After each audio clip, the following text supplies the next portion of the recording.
তেল আসছিল নজরহাট পাম্প থেকে। তেল লাগছিল সাহেব, সে একটা বিশিষ্ট ব্যবসায়ী, সে বালু উত্তোলন করে।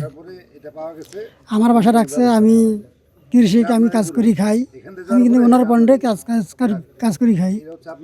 তা আমার কাজ করে বেশি দিন না, অল্প কিছুদিন আমি ওখানে কাজ করি। আমি শুধু ওই কোদাল টানাটা দিয়ে মাল তোলাতুলি করি। কাজ সে মাল তোলে বেচায়, সে তেল আনে আমার এখানে রাখছিল আমার বাড়িতে। আমি নিষেধ করছিলাম যে এখানে তেল রাখা যাবে না। তাকে বলছে যে আমার ঘর পড়ায় গেছে, আমি কিছুদিন এখানে তেলটা রাখবো, তারপরে আমি ঘর উড়াইলে আমি নিয়ে যাবো। সবচেয়ে বড় ভুল হয়েছে আমার এইটাই, যে চিন্তাটা করতে পারি না আগে, না করিয়া তাই। ওরা তো দেখি করছেন যে 200 লিটার, আমি তো জানি না, আমি তো গেছিলাম